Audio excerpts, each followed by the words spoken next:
And thanks for staying with us. The National Democratic Congress will, in the next 24 hours, lead a protest to occupy the Bank of Ghana.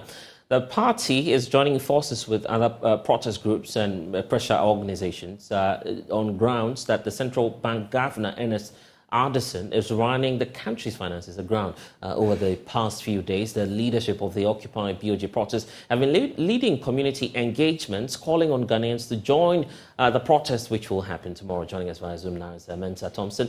He is the convener of the group and also executive director for the Alliance for Social Equity and Public Accountability. Thank you, sir, for spending some time with us. We know that you've been to so many communities. In fact, you're just wrapping up one of the engagements and making your way back to Accra. But why should people join the protest tomorrow, as you've been canvassing for over the last few days?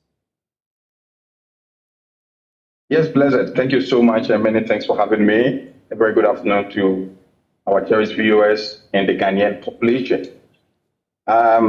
Tomorrow is going to be a historic day in the history of this country,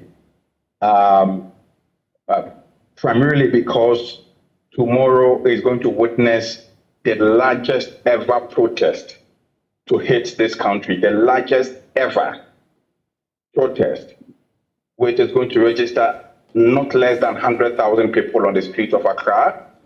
And we are going to demonstrate against the ineptitude of the central bank governor, Dr. Ernest Addison, who I am not sure whether indeed he's a PhD holder as he claims, because how he's managed our central bank, even somebody with an HND in economics could do better than him. We have asked Ghanaians to come out in their numbers mainly because our economy runs on two fronts, Blessed. We have the fiscal front, which is managed by the finance ministry, and then we have the monetary front, which is managed by the central bank. Mostly the fiscal front is managed through government policies. Governments come in, governments go. And so certain policies of the government, mainly economic policy, may work or may not work. And so the central bank is there as a buffer that when the economic policy of the government fails, the central bank will now come in and act as a sort of a buffer to neutralize or reverse, the challenges or the crisis which has been occasioned by the policies of the government. And that is why, the Bank of Ghana Act gives the Bank of Ghana some independence. It gives the governor some security of tenure, so the government can come in, government can go, but the central bank will be there to oversee an apolitical institution that will oversee the monetary aspect of this economy and reverse, all the weaknesses or the challenges that are occasioned by the poor policies of the government. And so when you have a reckless finance minister who knows next to nothing, like Ken Ofori-Atta, who becomes a finance minister and starts introducing policies and programs that step forward the Ghanaian economy, the job of the central bank merely is to just intervene and make things right. And so most of the time, when we say a country is in economic crisis, it is on the fiscal front. It is very hard to see that the government has collapsed or an economy has collapsed on both legs, on both the fiscal front and the monetary front. It's very, very hard to see. And I've thrown this challenge out to anybody out there to give us an example of a country whose economy has collapsed on both the fiscal and monetary front. It has never happened. It is only in Ghana that the fiscal front and the monetary front collapsed at the same time. We woke up one day and we were told that the economy has collapsed, and so the government, the Ministry of Finance, have to go do what we call a debt restructuring program. Ghanaians have to bear the brunt of a very excruciating debt exchange program, to the extent that people have to sacrifice their pensions, their life savings, their investment to allow the country to undergo an IMF program.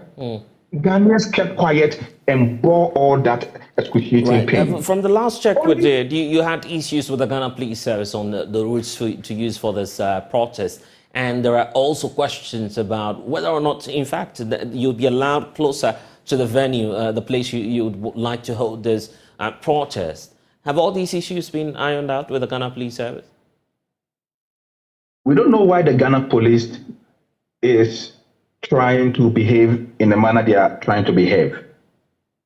At our last meeting with the police at the Greater Accra Regional Command about 2 weeks ago, we agreed on the route, the modalities for this demonstration. Everything was addressed in a meeting.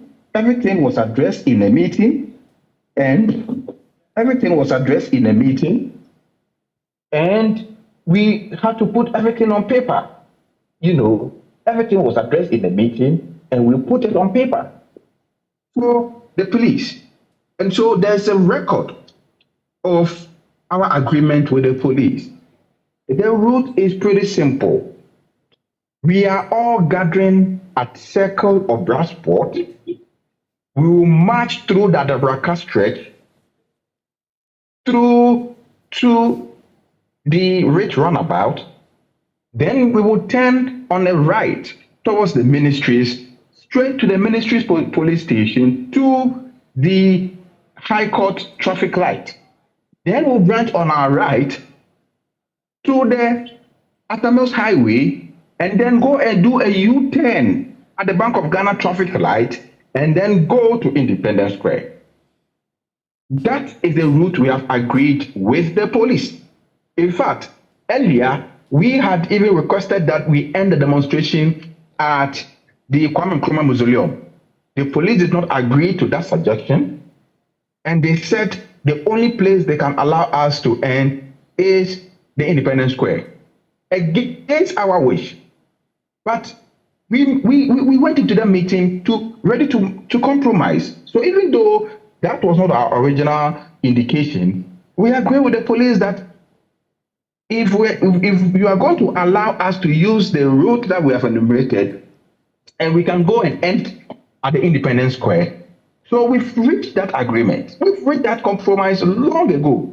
So I was surprised when I saw the police go back to court recently to say they want a clarification of the route. I mean, it's just mischievous. When we hear this afternoon the police are going to address the media over modalities for the demonstration. Since when did the police have to address media before demonstrations? This is going to be a regular protest, a protest against a sitting governor. We have met with you. Right. Yeah, just land on that point for me. Yes, we have met with you, the police. We have agreed on modalities for the demonstration. Why do you go back to court asking for clarification? Clarification of what? What didn't you understand? When you had the opportunity to sit down with us in a meeting to address the difficulties, we addressed everything. If you had any challenge, why didn't you bring it up at the meeting so that it will be addressed? You wait a few days to our demonstration, and you go to court that you want clarification for the modality of the registration. For the demonstration, which is disingenuous on the part of the police. And I just need to point out, and just before you build your point, I just need to point out that we are keeping our eyes on the headquarters of the police service or the Greater Accra Regional Command, where, of course, that press briefing will be happening any moment from now. Kwekwa Asante is following up on that. We'll bring you some live updates as and when we have it coming through. So any moment from now, we'll get clarity from the point you're raising about the Ghana Police Service and the issues they are raising about the routes. It does suggest that you don't have, everything finalized yet. You agree? We do have everything finalized. We don't know what the police is up to, but it is only up to them. We have sat down with them 2 weeks ago, and there's a record of that meeting that we've had with the Greater Accra Regional Police Command, led by ACP Gariba, who chaired that particular meeting. In that meeting, a number of things came up where it was addressed. Initially, we had said that we're only going to end at the Bank of Ghana. But after long deliberations, we made a compromise and said, okay, look, we may not even go to the Bank of Ghana anymore. We will just go around the traffic light and turn and go to Independence Square. In fact, it is very important that we should point out that at the initial discussion, when the police told us that the Bank of Ghana was a security zone, and for that matter, they could not allow us to go close, we asked the Bank of Ghana to tell us where the borders of the Bank of Ghana security zone is. Is it that the security zone of the Bank of Ghana starts at the Iyoko traffic light? Does it start in front of the Supreme Court? Where does it start and where does it end? Tell us where the borders of the security zone of the Bank of Ghana is, and we will end our demonstration on that border. We won't go further. Blessed. We sat in a meeting for close to 2 hours. The Ghana Police Service could not tell us the borders of the security zone of the Bank of Ghana. For 2 good hours, the police could not tell us where the security zone of the Bank of Ghana starts and where it ends.